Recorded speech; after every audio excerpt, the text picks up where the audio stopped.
I'm Jeroen and my artist name is Eboman, and I'm here to tell you about my work. And that starts here in 1986. This is me when I was 13, and at that time I used to mix and remix music with my double cassette deck. This was my studio, and by copying music from one tape deck to another, small bits and pieces, I create my own remixes, my own music.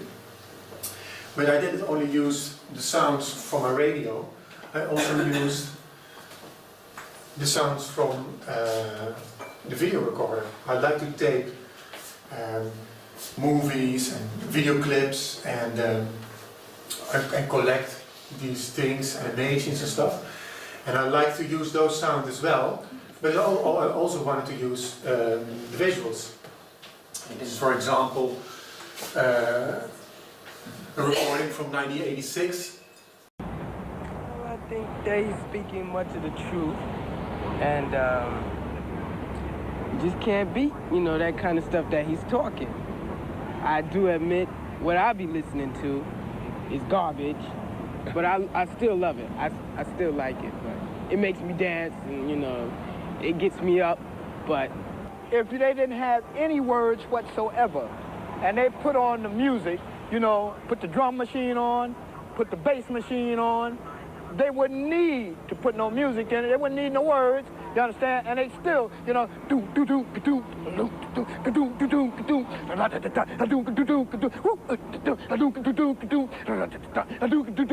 really like that sample. I like the sound, but I also like the visual. I like that guy who's standing there, and I like his son who was saying like, my music is garbage, but I like it, So I bought my first sampler, 1986. And so I could play with samples live instead of using my tape deck. I could now trigger samples, pressing the pads. I could store 0.7 seconds per pad, so really short bit. And but then I could at least make drum sounds with my tape deck.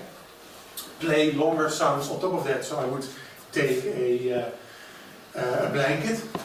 I put a second radio with a microphone. I put one radio with long sound clips on tapes, and my sampler to drum live, and under my blanket to block out other sounds.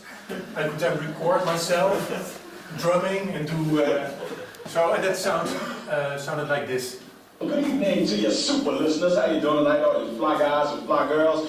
Welcome once again as we kick off non-stop music.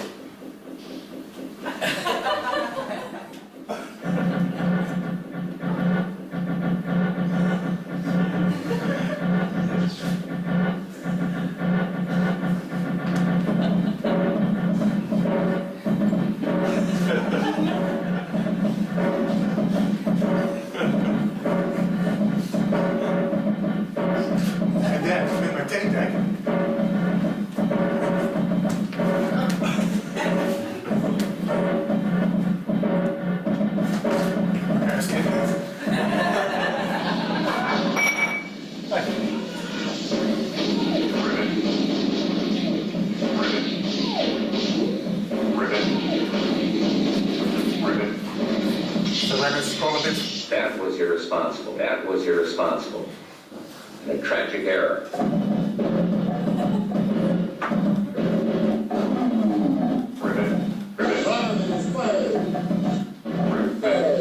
It's garbage, but I still love it. I still like it. It makes me dance, me up, but his music.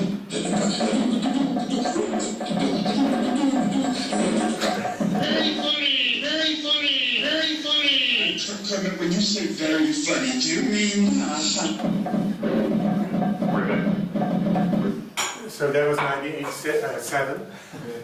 So when I bought this computer, 19 year later, with this computer I could make music and visuals on the same machine. So I could make animations.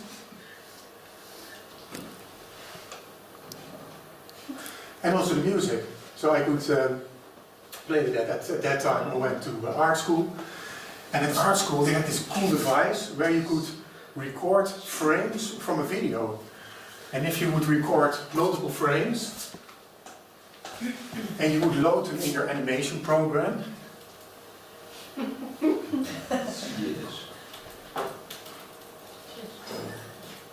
you had a video sample. And you could scratch yourself. You would have a video sample. So at that time I was like, yes, I'm going to do that. So this is the first composition I made with that computer using a video sample.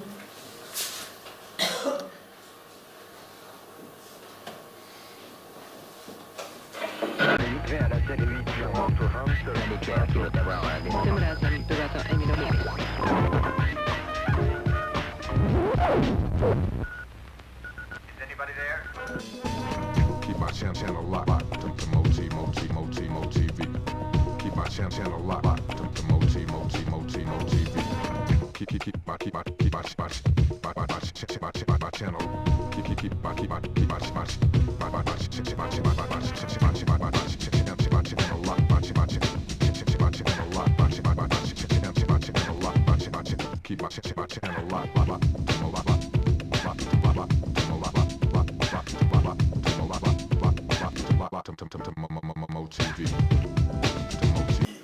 So,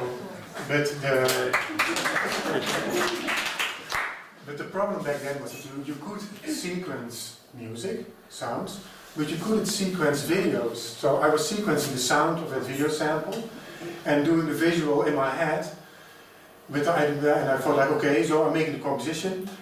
I stored the music on 2 floppy disks, and I stored that one video sample that were how many frames? 1, 18, 19, 35 frames. So here's frame 1 to 18, here frame 19 to 35. I stored them on 2 floppy disks. I saved them for later, so when I would ever find a machine that would trigger a video, that I could then record the video track. So years later I did that, and that's the composition that you saw. In 1995, we built this setup. This is the computer that I was using earlier for the video samples. But now it's 2 years later. So it is I could store more samples. In 1993 I could store just one sample and on 2 floppies. Here I could store more samples in RAM. I have my audio samplers, and I have a third computer to trigger the audio sampler and my video sampler, the video computer. And in that way I could do out of sequence audio.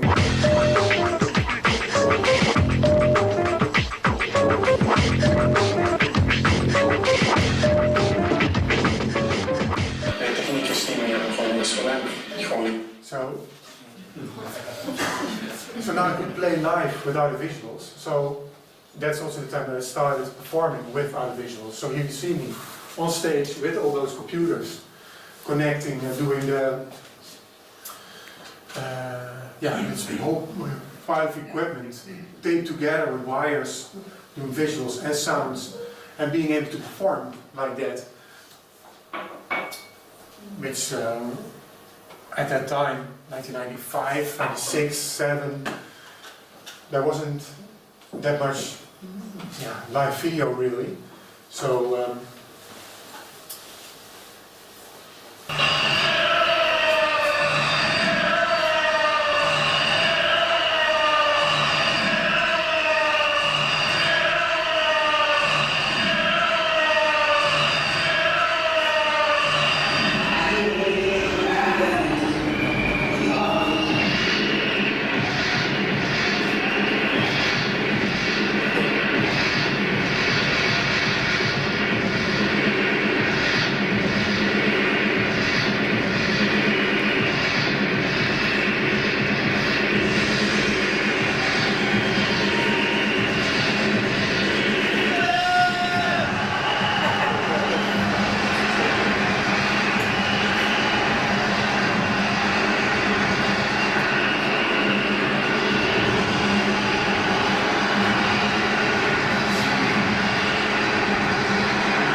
time I released 2 CDs, and I got, there were some, I got also with those records success, so that gave me the opportunity to buy a better computer. So I could start working with color. Maybe you remember this composition. That was the leader for a children's program, Villa Achterwerk, and ran for several years on national television. But I also started to do more experimental stuff. Because I had now this computer, I could store more video, I could make it with a video editor, so not a music editor. Because now I had a computer that could do audiovisuals, but not software to do it. To properly do it. So you had to make an audiovisual composition with a video editor, and the timeline of a video editor is very different from the timeline from a music editor. If you use a music editor, you don't have the limitation of frames. The frames is a very important thing in video. Every second is split up in 25 frames. But every 25th of a second isn't always nice if you want to make something swing. You have to, so if you put your video samples on the timeline, they're always snapping to this point in time where you maybe don't really want it to be. So you're working you're making music in an environment that's not really made for making music. And at that time, 1996, Premiere 3, something like that, Adobe Premiere 3 or something, you couldn't really copy samples really easy. You couldn't select multiple edits at the same time and copy all those edits. You had to copy them edit per edit. So with all that fast cutting, I had to, each small cut of 1 frame, I had to copy that, so that had a big effect on my music. So that, and my arm, my mouse arm. So here's another composition I made. It was on 2 screens. It was even a remix of this Western movie of 40 minutes with on 2 screens with a cowboy shooting from here and there. And you got this video piece, so that's even more work, So, and I started experimenting with audiovisual effects, like this.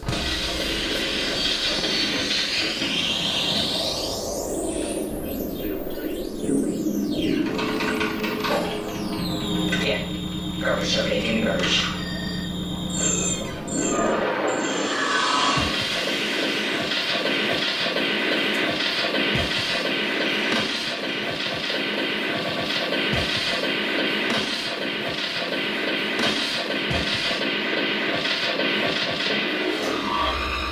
I do admit what I'll be listening to is garbage.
There you see also how When compositions evolve, when technology evolves, that same sample of garbage, and also the Redoon sample is also in this track, but now with artificial effects. So making all this artificial effects also, it was 1998, it took a long time to render, so the amount of work that making a composition would take was also getting out of hand. I could do more stuff, making better music, doing the visuals better, doing effects better, but the amount of time and the amount of mouse clicks per composition also went up really high. And so I really felt the need to start building my own technology for that. And another reason why I started to develop my own technology was for live performances. Because when I was performing live, the audience was jumping and woohoo, having a good time. The musicians that I played with were on stage, walking around and having fun. But I was still behind all my computers. Oh yeah, this and I have toch. So at a certain point, when it's a performance, people liked it better when they could see me, and especially when I started jumping or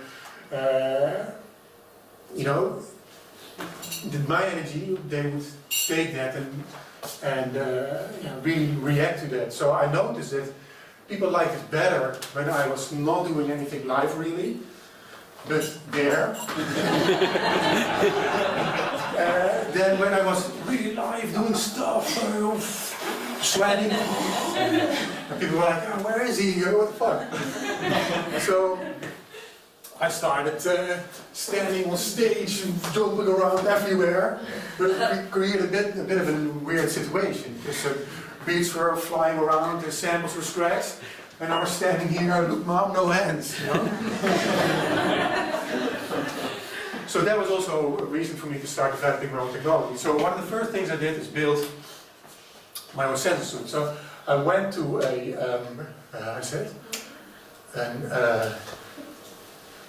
store where you buy a hardware store, exactly. I went to a hardware store and I bought hinges, normally for a door hinges. I mounted potential meters on them. And so that way the angle of the hinge could be measured, and with big wires, they would then, see this is the potential meter, I put it in my armpits, and in my elbows, and the wires would go to my computer. I made gloves, I bought these DJ faders, put them between your fingers and buttons to click, also big wire. So I have my suit for both arms. Yeah. And I made these things with buttons. I actually did not make that all myself, or I had people help me, of course. But with these buttons, I could select different video samples. And with my arms, you could control them in my computer. And in that way, I could step in front of the stage. Next to the musicians, he would play the saxophone, and I would play saxophone player. So this is John Coltrane, I'm controlling John Coltrane, and he's controlling his saxophone. Together we do a saxophone battle. And that was really great. This is 1999, 2000. And it was a lot of fun, but very noisy. So I have 3 examples. Let's see which this is the best one.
A lot of fun, but you see it also draws a lot of energy out of the performance, because I really have to pay attention to what I'm doing, because the hardware, that was 2000, what you were doing, well, I would have a latency of like not a second, but a little bit less than a second, so what you were doing you would hear later, and you would have all these other things that you have to think about. So now I wasn't standing by my computer anymore, I was standing in front of the stage, but still I was standing like So, but I really like the idea of being able to, be able to face your audience, to interact with them. So we improved the suit, we made flex sensors, much lighter system that you can wear on your clothes, with much more sensors, so also on your wrist, of course, wrist, knees, hips, and so 24 sensors. Three there, two there, and then on the fingers, touch sensitive buttons in here, extra buttons, so you can have more control over the computer. And but you were able to play with the audience, and you were able to improvise, because you was really live controlling performance. So I could do things like this. Want dit kan ook. Het kan ook. Het kan ook. Het kan ook. Het kan ook. Het kan ook. Kan ook. Kan ook. Dit kan ook.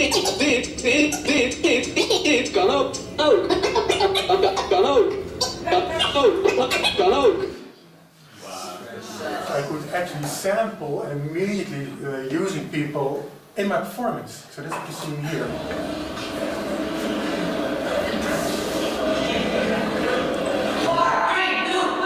Boom, clap. Boom, clap. Boom, clap. Boom, clap. Boom, clap. Boom, clap. Boom, clap. Boom, clap.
fun, but also had one big disadvantage, and that's that people were very focused. People were very much focused on me and my suit. They were, when I was doing performances, they were really looking at me like, yeah, okay, what's he doing? How does that work? You know, and while the actual, you know, the thing that I was creating was on the video screen, but a lot of people were like, ah, yeah, and oh, he moves his arm and then, there's some relationship. So that interface was also very distracting. So I started to develop another interface instead of a suit. And started using a 3D camera, the Kinect. And so, and the way I'm using that is that when you step in front of that camera, because it's a 3D camera, we can read out which pixels are where in the space. And because I'm the only one in this line of depth, but we can cut out me, leave out the pixels that are further away, and with motion tracking technology, we can figure out where the hands are and all kinds of points on the body. So in that way, that image can be used in the video composition, and the data, your skeleton data of where your hands are, and your head, and can be used to interact with the composition. And in that way, you can play with your video samples. Like this.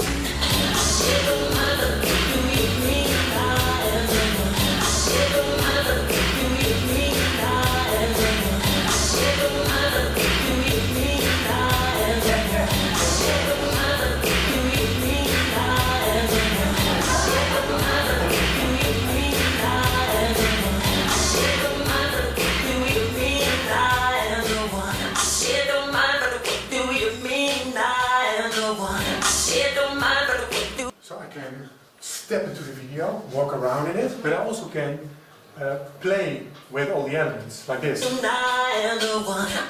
don't mind, but what do you mean? I am the one. Shit don't mind, but what do you mean? I am the one. Shit don't mind, but what do you mean? I am the one. Shit don't mind, but what do you mean? I am the one. Shit don't mind, but what do you mean? I am the one. Shit don't mind, but what do you mean? I am the one.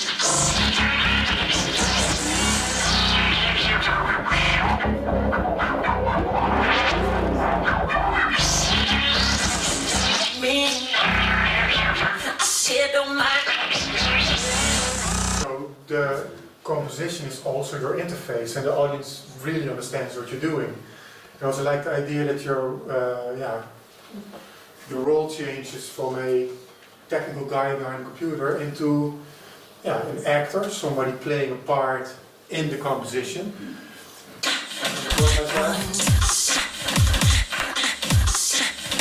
Hey!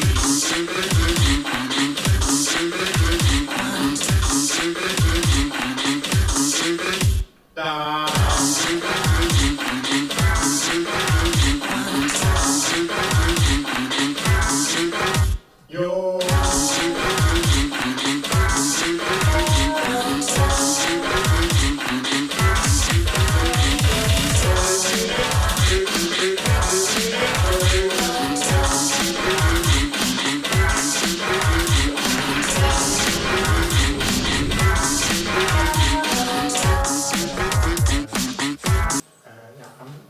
You're more like an actor and a real performer that can really have a relationship with what's happening in the screen and do crazy stuff.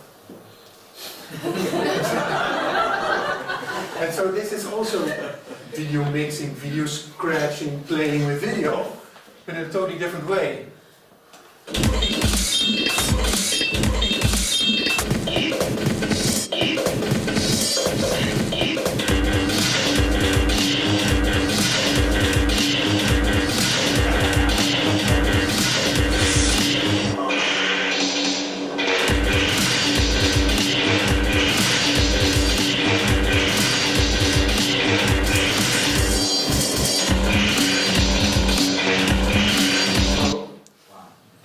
mixing video beats, but in a totally different way. I'm taking that beat, bringing it to the other beat, and then start playing, making my own beat in between there. You're you know, it's create whole scenes and the other was, yeah, so like that. And so your composition is your interface. Here are buttons and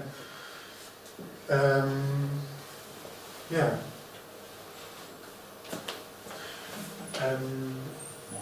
And then, yeah, the way that you control something like this is so easy. You don't have to wear a suit and anything. That you can even let your audience do it. And I like that. I like to give the audience control over my software, the stuff that I'm making. I like that interaction. So one of the first things we did, this is actually, we built a video sampler for children. This is the software we created for me as a professional.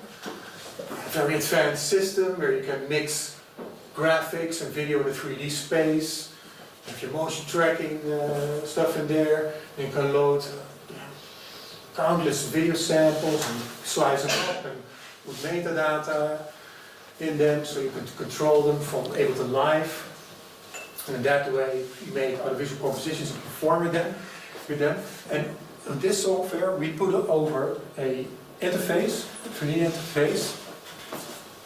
We're using the 3D video mixer of the software to create an interface. So with instructions, so kids can then download their own YouTube videos, put them in the software, slice them up. The software will analyze the video and pick the best bits. And then they can make their own, where's the timeline? And they can play with sequencer, make their own video beats, artificial 3D effects,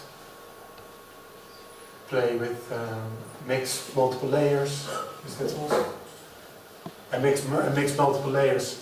And then at the end they can do their own performance with this interface. Play with so many. 4 minutes left. 4 minutes left. Yeah, it's going to take a bit longer. Yeah, if somebody has a problem with that, it's take a bit longer. Yeah, okay, cool. So we call that Senna. And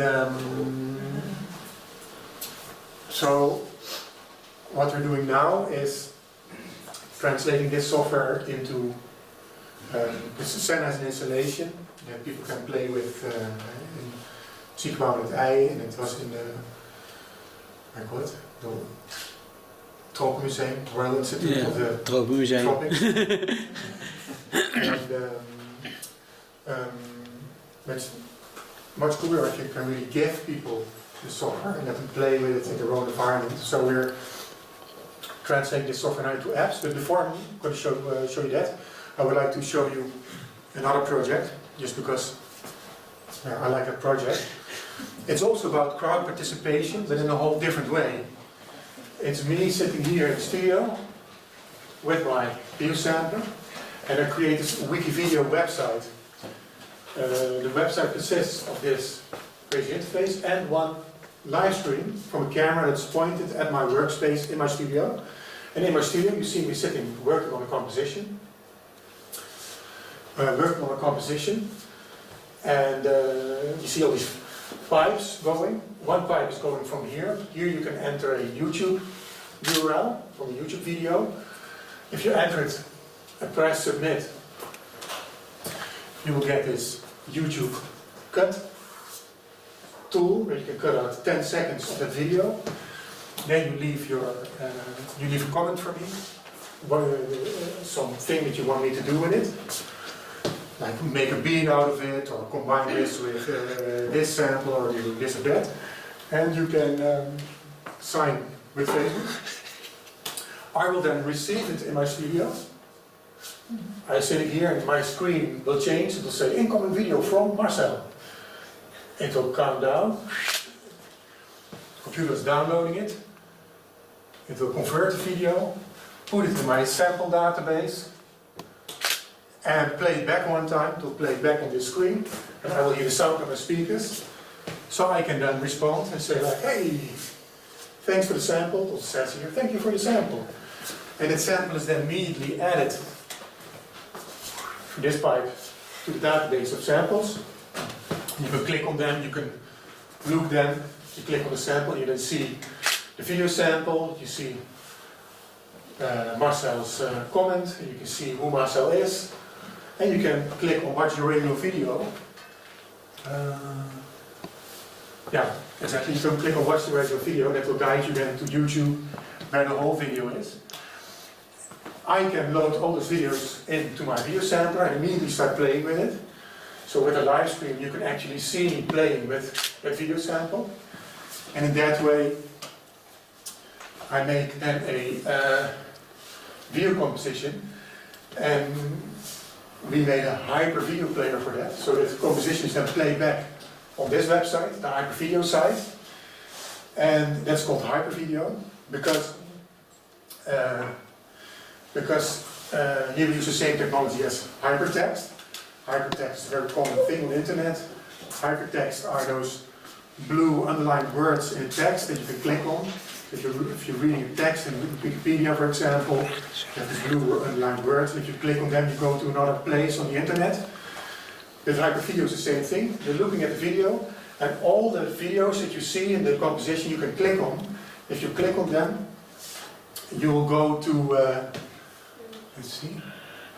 Yeah, if you click on them, so I can click on this one, that will then open this screen, showing you the comments, showing you who submitted it, and if you, showing you who submitted it, and if you press like go to original video, you see the video in context. And this is a composition I made with the audience, where the subject was dogs, so people give me all the samples of dogs, and this hamster. So that's also about the, so I'm using that to open the compositions.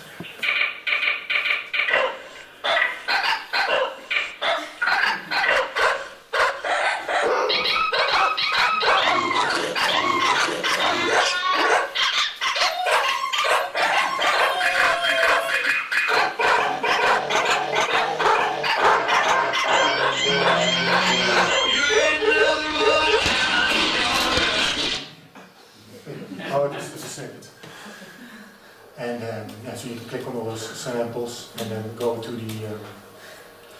so what we're doing now is take my professional software and we translate it into technology that you can use on a mobile phone. Mobile phones are now so good, the hardware is so good, that they can almost do anything that I can do on my professional computer. I really like that idea. So I call it interactive tracks. And the idea of interactive tracks is that I make a composition, but I don't finish it. You can finish it off yourself. This is an example of one of the first interactive tracks we made on an iPad.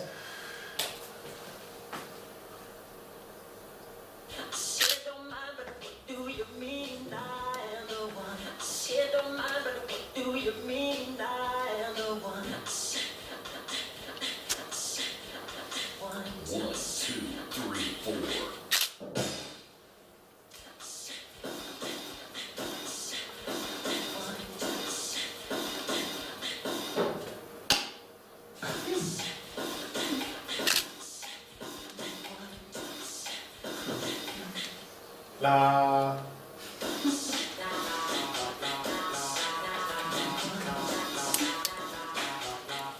Go.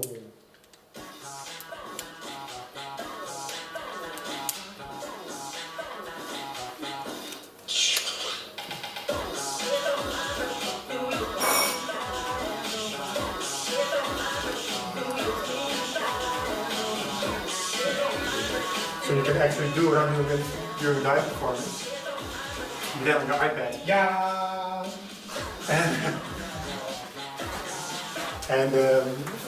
But that was 2013, so it only ran on that iPad. It was the newest iPad back then. If you had a phone, I think the iPhone I'm not sure if iPhone 5 or 2003, iPhone 5 was then I think the standard, the latest iPhone, that couldn't run that software because it was real-time video recording, real-time.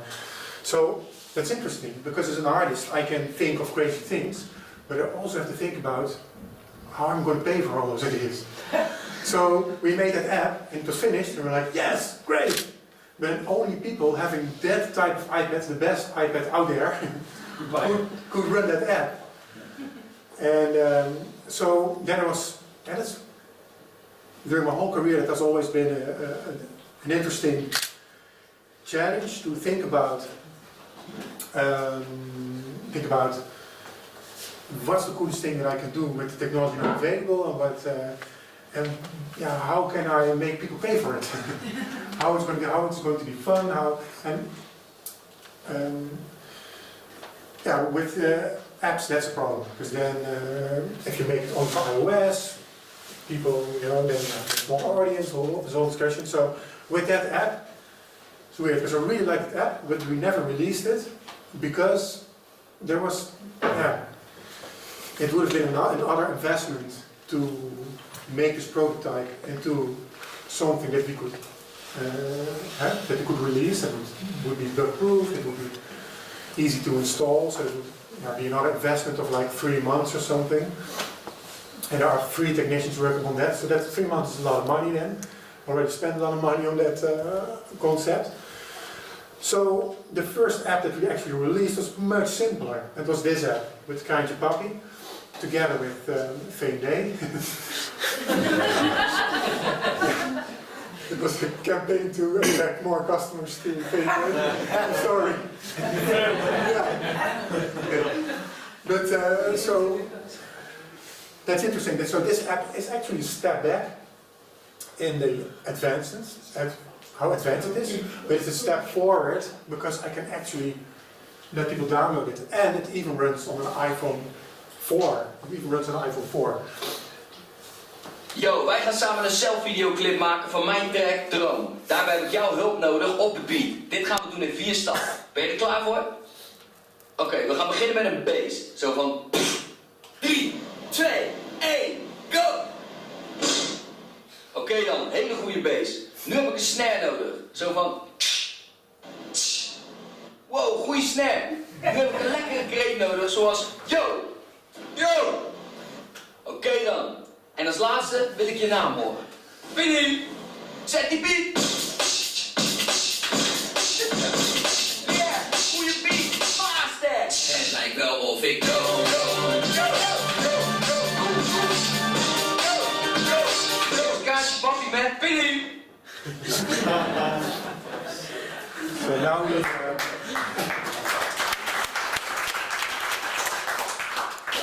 So now we're translating all that software. And we're now working on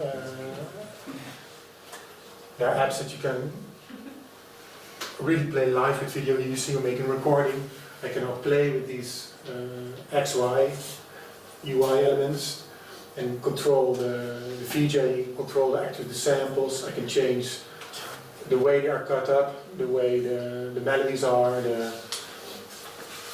So you can do all these. You can play with artificial samples in real time, but then on a mobile device. I really like that these devices are now capable of that the time is finally coming. And so I want to close off with a small app on my iPhone, and I'll do a little performance for you. Yes.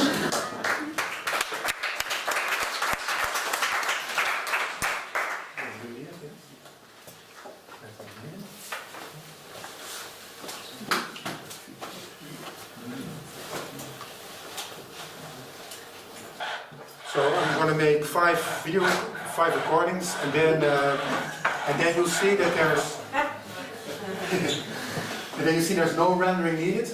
The videos are immediately rendered to a composition that plays back in real time. The videos are immediately cut up, scratched, mixed, and you see this big blue XY thing.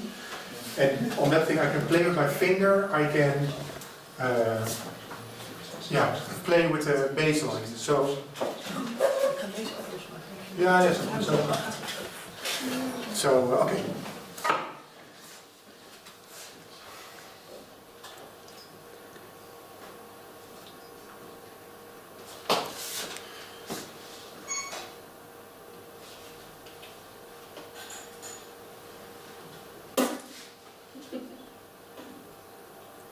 And sound a bit up.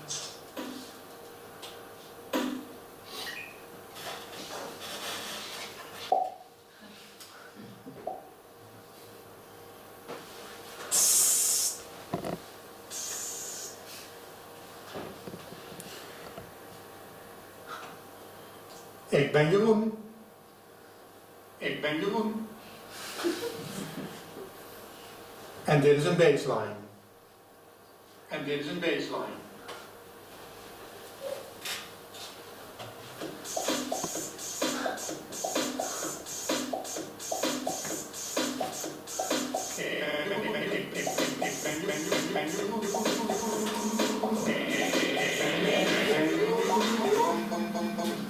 Ik ben Jeroen. En dit is een baseline. En dit is een baseline. En dit is een baseline. En dit is een baseline. En dit is een baseline. En dit is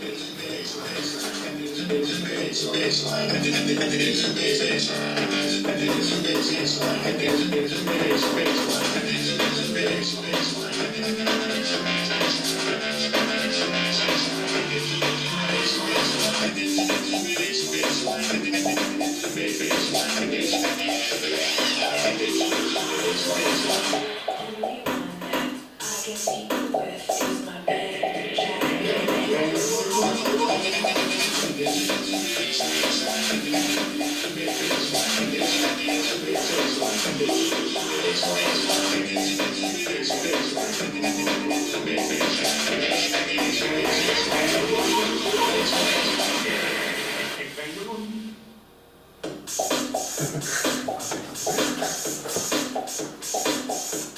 Yes.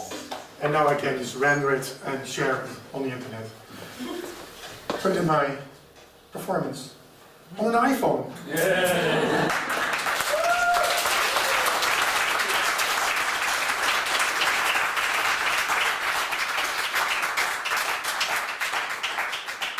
I'm afraid that's all we have time for.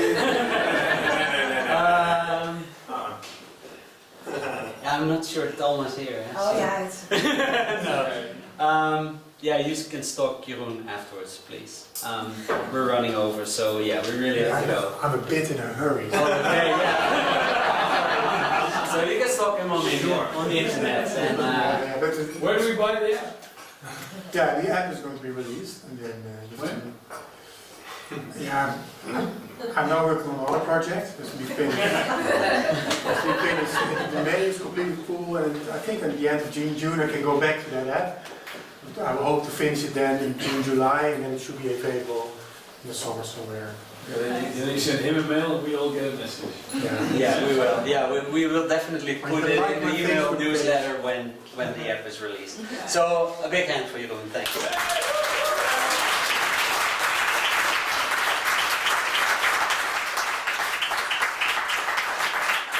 I'm gonna wrap this up really quick.